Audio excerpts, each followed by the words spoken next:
Good afternoon everyone, welcome back to my channel. আশা করি তোমরা সবাই খুব ভালো আছো আর সুস্থ আছো। আশা করি থাম্বনেল আর টাইটেল দেখে বুঝতেই পেরে গেছে যে আজকের দিনটা কি। তো সকাল থেকে আর ভিডিওটা শুরু করতে পারিনি, তার কারণ হচ্ছে সারা মুখে দেখে বুঝতেই পারছো যে চারিদিকে শুধু ফোড়া আর ফোড়া উঠেছে, আরও এক্সট্রা করে পেরাচ্ছে। তো কালকে ওই কারণের জন্য ডাক্তারের কাছে গেছিলাম। তো ডাক্তারের চেম্বার কালকে বন্ধ থাকার জন্য আমরা ওষুধের দোকান থেকে বলে ওষুধ নিয়ে আসি, মানে ওষুধের দোকানে এগুলো দেখেছে, দেখে তারপর আমাকে ওষুধ দিয়েছে এবং সেই ওষুধের মধ্যে ছিল ঘুমের ওষুধ। তো আমি তো জানি না, যথারীতি কালকে রাত্রেবেলা খেয়ে আমি তো তাকাতে পাচ্ছি না। সকালবেলা যাই হোক উঠলাম, অনেকটাই দেরি করে আজকে উঠেছি। তো তারপরে বলেছিল যে সকালবেলা 3 রকমের ওষুধ দিয়েছে, সকালে একটা একটা করে খেতে হবে, আবার রাত্রেবেলাও একটা একটা করে খেতে হবে। তো সকালবেলা আমিও খেয়ে নিয়েছি। তো আমার একবার মনে হয়েছিল যে এটা হয়তো ঘুমের ওষুধ হতে পারে। তো আমার একটা ফ্রেন্ড ওষুধের দোকানেই আর কি কাজ করে, তো ওকে আমি ওষুধের নামটা দিয়ে বললাম যে এটা কি ঘুমের ওষুধ। তো কনফার্ম করলো যে হ্যাঁ ওটা ঘুমের ওষুধ। এবং ওটা খাওয়ার পর আমি তো আর মানে তাকাতে পারছি না, কোনো রকমের রান্না বান্নাটুকুনি করেছি আর মাথায় জল দেওয়ার পর তো মানে ঘুমে চোখ ভেঙে আসছে। তো সেই কারণের জন্য সকালবেলা থেকে ভিডিওটা করলাম না, এখন থেকে শুরু করলাম। তো রান্না বান্না সবটাই হয়ে গেছে আর মিস্টার চক্রবর্তী আজকে ছুটি নিয়েছে। তো আজকে আর সারাদিনের জন্য আমরা কোথাও বেরোইনি। আগের বছর হয়েছিল সারাদিনের জন্য আমরা বেরিয়েছিলাম, তো আজকে আর বেরোইনি। আজকে দুপুরবেলা এই খেতে বসবো, এখন খেয়ে দিয়ে একটুখানি রেস্ট নিয়ে তারপর আমরা আজকে একটুখানি বেরোবো নিজেদের মতন আর কি টাইম স্পেন্ড করার জন্য। তো চলো আজকে কি রান্না করেছি তোমাদেরকে দেখিয়ে দিচ্ছি, আর ভিডিওটা স্কিপ না করে তোমরা কন্টিনিউ ভিডিওটা দেখতে থাকো। আজকে রান্না করেছি শুধু মটন আর ভাত। আসলে ঘুমের এতটাই নেশার মতন ভাবছিল যে কিছু রান্না করতে ইচ্ছাই করছিল না। তো যাই হোক, দুপুরবেলা খেয়ে দিয়ে একটুখানি ঘুমিয়ে নিলাম, এখন অনেকটাই ফ্রেশ লাগছে। তারপর রেডি হয়ে এখন বেরিয়ে পড়েছি দুজন মিলে। আজকের দিনটা তো কোনো রকমভাবে সেলিব্রেশন করতেই হবে, তাই না? এই দিনটা বছরে একবারই আসে, আর সেটা যদি সেলিব্রেট না করি দুজনের মনেই একটা আফসোস কিন্তু থেকেই যাবে। কলকাতায় থাকলে হয়তো এই দিনটা আমরা অন্য রকমভাবে পালন করতে পারতাম সবার সাথে, যেহেতু নেই তাই দুজনেই দুজনার মতন করে আজকের দিনটা আমরা পালন করছি। গত বছর সারা দিনের জন্য ঘুরতে গেছিলাম একটা থিম পার্কে। তো আজকে সকালবেলা থেকে উঠে এতটা রোদের তাপ দেখে বেরোতে কিন্তু আর ইচ্ছে করলো না সারাদিনের জন্য। গত বছর বেশ সুন্দর ওয়েদার ছিল, আগের বছরের ভিডিও তোমরা দেখতে পারো, আমি আপলোড করে দিয়েছিলাম আর কি। তো সেদিন কিন্তু সারাদিনই বৃষ্টি ছিল, ভীষণ মানে ওয়েদারটা ভালো ছিল সেইবার। তো এইবার তো দেখে বুঝতেই পারছো বাইরের এতটা রোদ। তো এই কারণের জন্য আর কোথাও সেরকম কিন্তু সকালবেলা বেরোনো হয়নি। আর বেরোবই বা কোথায় বলো, ঘুমের ঘোরে তো রান্না করতেই ইচ্ছে করছিল না, তো কোনো রকমের রান্না বান্নাটুকুনি করেছি। তো এখন কোথায় যাচ্ছি বলো তো? এখন যাচ্ছি আমরা মারিনা বিচে। কাছাকাছির মধ্যে বলতে এই একটাই জায়গা আছে যেখানে আমরা দিনের দিনে গিয়ে চলে আসতে পারি। আরও একটা জায়গা আছে, তবে সেটা কিন্তু বিকেলবেলা যাওয়া যাবে না, কারণ সন্ধ্যের মধ্যেই সেটা বন্ধ করে দেয়। আর আমরা যদি 4টের সময় বেরিয়ে সেখানে পৌঁছাতে মিনিমাম 7টা বেজে যেত। তো এই কারণের জন্য ওইখানটায় আমরা গেলাম না, কাছাকাছির মধ্যে এই জায়গাটাতেই আমরা যাচ্ছি। তো ট্রেনের টিকিট কাটা হয়ে গেছে আর এখন একটুখানি বসতে হবে ট্রেনের জন্য। আমরা ঢুকতে ঢুকতেই একটা ট্রেন কিন্তু জাস্ট বেরিয়ে গেছে, আবার নেক্সট ট্রেন আছে 2 মিনিট পর। তো আজকের দিনটা তো খুব সুন্দরভাবে পালন করব ভেবেছিলাম, কিন্তু বাড়িতে যাওয়ার পর এত বড় একটা ঘটনা ঘটে গেছে, মানে দুর্ঘটনা বলতে পারো। তো সেই কারণের জন্য না মন মেজাজ কোনোটাই আর ভালো ছিল না। এই ভিডিওটা 10ই জুলাই, সেই দিনকেই আমার অ্যানিভার্সারি ছিল, তবে ভিডিওটা আজকে তোমরা দেখতে পাচ্ছ 13 তারিখে। তো 2 দিন না ভিডিও দিতে পারিনি। মন মেজাজ সত্যি কথা বলতে একটুও ভালো ছিল না। বাড়িতে এত বড় একটা দুর্ঘটনা ঘটে গেছে, আর নিজের মানুষের কিছু হলে না তখন আর কোনো কিছুই হুঁশ থাকে না। তো যাই হোক, সেসবের কথা পরে বলছি তোমাদেরকে।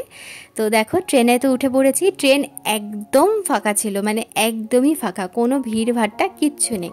তো একদম গেটের সামনে দাঁড়িয়ে হাওয়া খেতে খেতে চলে আসলাম আমাদের গন্তব্যস্থল, আর এই স্টেশনটার নাম পার্ক।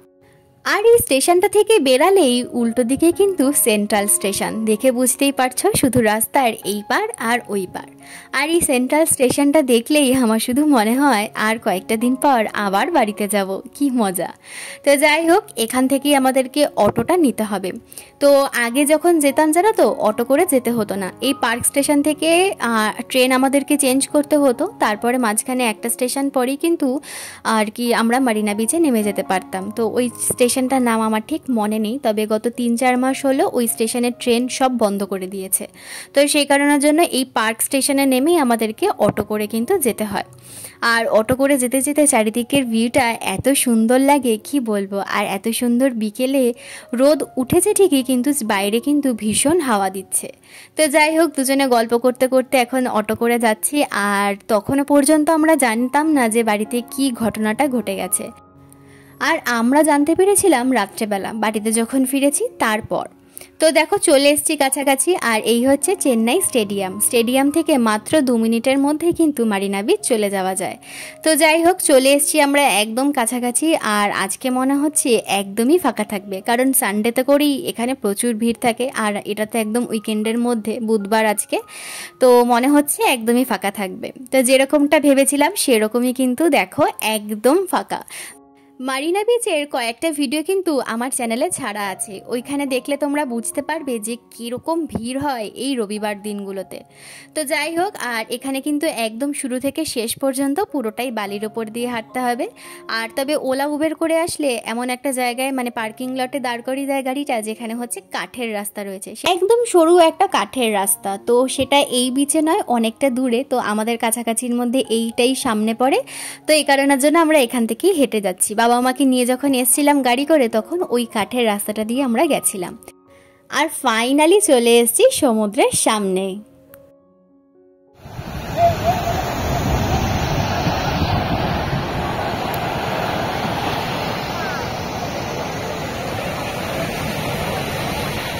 সমুদ্রের পাড়ে আসলে মনটা একেবারে কিন্তু শান্তি হয়ে যায়, তাই না? মনে হয় চুপ করে সমুদ্রের সামনে বসে থাকি।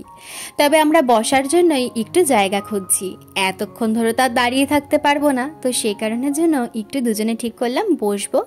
তো বসার জন্য একটুখানি জায়গা ঠিক করছি। তো তার মাঝখানেই আমার মনে হলো যে এখন সবাই স্নান করছে, আর আমি একটুখানি সমুদ্রের জল পায়ে লাগিয়ে আসি। কারণ এতবার এসছি, এতবার গেছি, কিন্তু কখনো কিন্তু সমুদ্রের জল এখনো পর্যন্ত পায়ে লাগাইনি। এই প্রথম একটু জুতোটা খুলে একদম সমুদ্রের কাছাকাছি চলে এসেছি। তো এই সমুদ্রের কাছে আসলেই না আমার মনে হয় দীঘার কথা। কতদিন হয়ে গেছে একটুখানি দীঘা যাই না। আসলে কলকাতায় যদি থাকতাম না, এতদিনে কতবার দীঘা থেকে ঘুরে আসতাম কে জানে। তো ওখানে মিস্টার চক্রবর্তীকে আমি বারে বারে ডাকছি যে একটুখানি আসো আসো। তো ও বললো যে না, আমি যাব না, আমার জুতোটা ভিজে গেলে খুব অসুবিধা হবে। তো এই কারণের জন্য ও জুতো ভেজাবে না, আর জুতো খুলেও ও আসবে না। তো ওই কারণের জন্য কিন্তু আমি একাই সমুদ্রের মজাটা নিতে চলে এসেছি। সত্যি কথা বলতে, এখন যদি কোনো ক্যাজুয়াল ড্রেস পরে থাকতাম না, আমি সত্যিই কিন্তু জলে নেমে পড়তাম। ছোটোবেলা থেকে জল আমার ভীষণ ভালো লাগে। আগে যখন বাড়িতে বিশ্বকর্মা পুজো হতো, বাবার সাথে যখন গঙ্গায় ঠাকুর ভাসান দিতে যেতাম, সে কি জলের ঝাপাঝাপি আমার। বাবার কাছ থেকে গল্প শুনি। তো জল আমার বরাবরই প্রিয়। তো এতদিনে সুযোগ পেয়েছি যখন, আর কিন্তু জল থেকে আমার উঠতে ইচ্ছা করছে না। আর ও এখানে পেছন থেকে আমাকে কন্টিনিউ ডেকে যাচ্ছে, জয়ী এবার উঠে চলে আসো। আর আমি এখানে ওকে বারবার বলছি যে একটুখানি দাঁড়াই, তারপর চলে যাব, আর একটুখানি। তো এখানে এই নিয়ে দ্বিতীয়বার এসে দেখলাম যে এখানে কিন্তু লোকজন স্নান করছে। আর একটু পরে আসলেই দেখতে পারবে যে ঘোড়ায় করে আর কি পুলিশরা আর কি বাঁশি নিয়ে আর কি আসে, আর যারা যারা জলে থাকে তাদের সবাইকে উঠিয়ে দেয়। কারণ জোয়ার আসতে শুরু করে দেয়, তখন অনেক অ্যাক্সিডেন্ট কিন্তু এখানে ঘটে। তো সেই কারণের জন্য এই অ্যালার্টটা কিন্তু ওরা করে দেয়। তো এখানে তো জলে নেমে সত্যি কথা বলতে আমার আর উঠতেই ইচ্ছে করছিল না, তবে কিছু করার নেই, উঠতে হবে। আর একটু সামনে এগিয়ে একটুখানি বসবো, অনেকক্ষণ হয়ে গেছে এসছি। আর হেঁটেই যাচ্ছি বালির ওপর দিয়ে। তো যাই হোক, এখানে ও অনেকবার আমাকে ডাকছিল। তো ফাইনালি আমি এখন উঠে যাচ্ছি।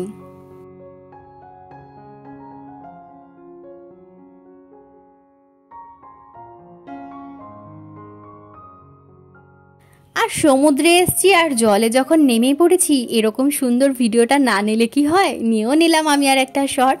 তারপর একটুখানি আইসক্রিম নিয়ে বসে পড়েছি বিচে। তো এখানের আইসক্রিমের প্যাকেজিংটা কিন্তু আমার ভীষণ ভালো লেগেছে। আর এটা কি বলতো, এটা কিন্তু বাদাম কুলফি।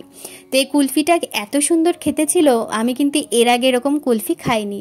ওপরে টুটি ফুটি দেওয়া, ভেতরে কি সুন্দর বাদাম দেওয়া। বাদাম কুলফিতে এটা থাকে ঠিকই, কিন্তু ভেতরে ভেতরে টুটি ফুটিও দেওয়া ছিল। ভীষণ ভীষণ ভালো ছিল এই কুলফিটা খেতে। তো মিস্টার চক্রবর্তী একটাই নিল, ওর ঠান্ডা লেগেছে, তো সে কারণের জন্য কিন্তু আর কুলফিটা খাবে না। তো ও কি খাবে, ওর পছন্দ মতন কিন্তু খাবার চলে এসছে। এই যে এই বাদামগুলো খেতে ও ভীষণ ভালোবাসে, জানো তো। যেখানেই ও এই বাদামগুলো দেখবে সেখান থেকেই ও বাদামগুলো কিন্তু নেবে। তো দুজনেরই পছন্দের খাবার খেতে খেতে সমুদ্রের ঢেউয়ের উপভোগ করছিলাম, আর দুজনেই পুরোনো দিনের কথা মনে করছিলাম। কি 2 বছর আগে এই সময়টায় বাড়ি ভর্তি লোকজন, আর এতক্ষণে তো আমি পার্লার চলেও গেছিলাম, অলরেডি রেডিও হয়ে গেছিলাম।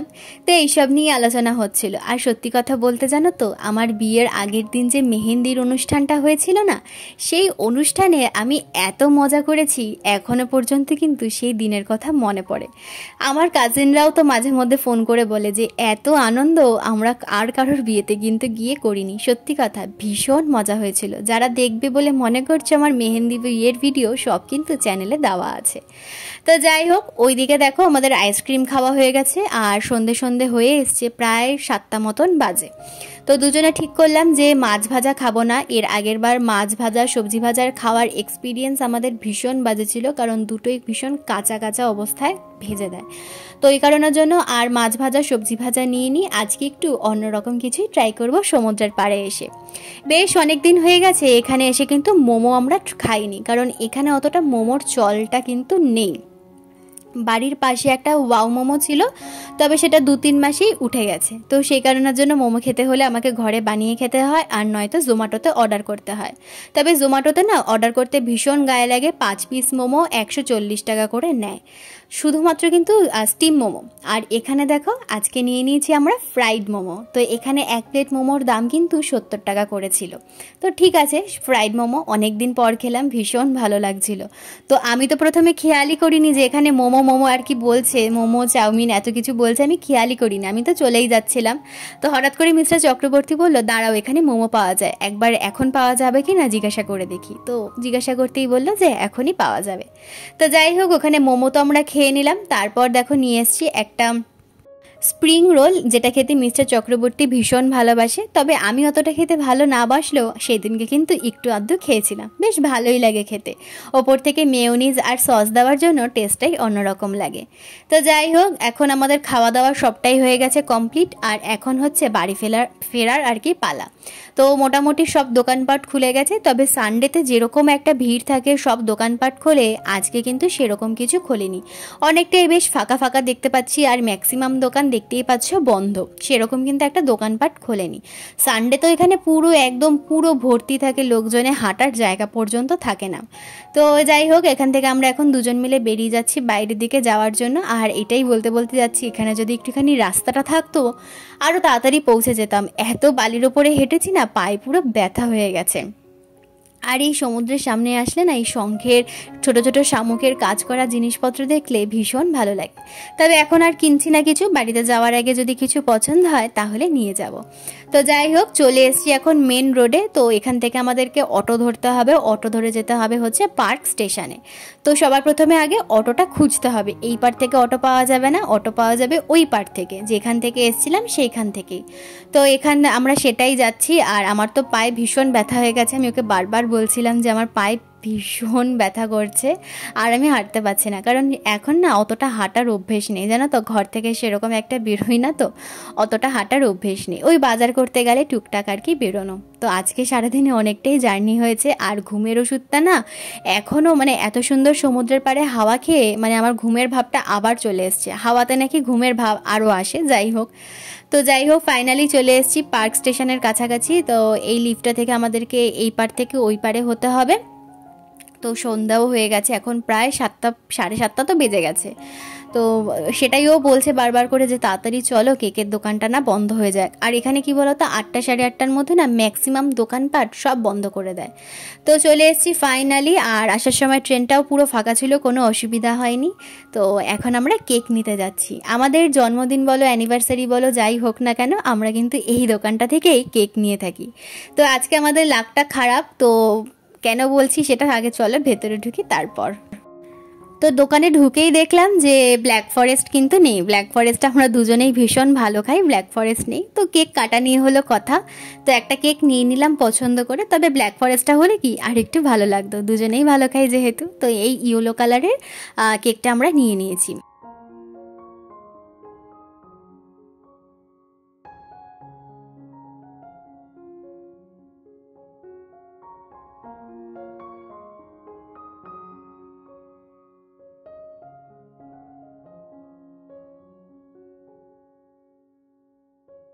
আর ওদিকে ওর কেকের নাম টাম লিখিয়ে কেক ঠেক নেওয়া হয়ে গেছে, পেমেন্টও করে দিয়েছে। আর আমি তার আগেই বাইরে চলে এসেছি। বাইরে খুব সুন্দর না হাওয়া দিচ্ছে, একটা মনে হচ্ছিল দেখে ঝড় উঠেছে বা বৃষ্টি হবে। তো তাড়াতাড়ি করে বাইরে বেরিয়ে এসে দেখলাম কিছুই না। তো চলো বাড়িতে গিয়ে তোমাদের সাথে কথা হচ্ছে। তো চলে এসছি এখন ঘুরে বাড়িতে। আর এসেই সবার প্রথমে দুজনে একটুখানি ফ্রেশ হয়ে নিলাম, কারণ অতটা বালির উপর দিয়ে হেঁটে পুরো ঘেমে অবস্থা খারাপ হয়ে গেছিল। তো এই কারণের জন্য এসে আগে একটুখানি ফ্রেশ হয়ে নিয়ে এখন হবে কেকটা কাটিং। দেখতেই পেলে তোমরা আসার সময় যে একটা কেক নিয়ে এসেছি। তো আর কিভাবে সেলিব্রেশন করব জানি না, তো যদি কলকাতায় থাকতাম হয়তো অন্যরকম ভাবে হতে পারতো। তো গত বছর তো আগের বছর আর কি সারা দিন আমরা একটা থিম পার্কে ছিলাম আর কি, ঘুরেছিলাম, তারপর বাড়িতে এসে কেক কেটেছিলাম। তো আজকে এত রোদ উঠেছে বাইরে টাইম, তো আমি ওকে বললাম যে আর এই রোদের মধ্যে বেরোলে শরীর খারাপ হয়ে যাবে। তো চলো তার থেকে বরঞ্চ দুপুরবেলা খাওয়া দাওয়া করে নি। আর সকালবেলা থেকে যে ঘুমের জন্য যা ঝিম ভাবটা আসছিল, সেই ওষুধটা খেয়ে আমি যে বেরাবো তার কোনো এনার্জি আমার ছিল না। তো যাই হোক, ওই কারণের জন্য আর কি দুপুরবেলা খেয়ে দিয়ে 1 ঘন্টা ঘুমিয়ে নিয়ে তারপর ধীরে সুস্থে গেলাম একটু সমুদ্রের পাড়ে। অনেকদিন যাওয়াও হচ্ছিল না, একটুখানি হাওয়াও খেয়ে নিলাম আর ঘোরাও হয়ে গেল। তো চলো এখন একটুখানি বাড়িতে ফোন করে নি, শ্বশুর বাড়ি বাপের বাড়িতে ফোন করে তারপর কেকটা কাটবো। তো চলো তোমরা ভিডিওটা কন্টিনিউ দেখো। বাড়িতে ফোন করার আগে পর্যন্ত কিন্তু সবকিছু ঠিকঠাকই ছিল। বাড়িতে ফোন করেই জানতে পারলাম এই ঘটনাটা। বাবার কাছ থেকে শুনলাম মা দিদির বাড়িতে চলে গেছে সন্ধেবেলাতেই, দিদির নাকি প্রচণ্ড শরীর খারাপ। তবে সকালবেলা থেকে না একটু হলেও মনে ডেকেছিল, কারণ সকালবেলা থেকে আজকের দিনে একবারও কিন্তু ফোন করেনি। তো একবার মনে হয়েছিল যে সব কিছু কি ঠিকঠাক আছে, তারপর যে শুনবো এরকম খবর ভাবতে পারিনি।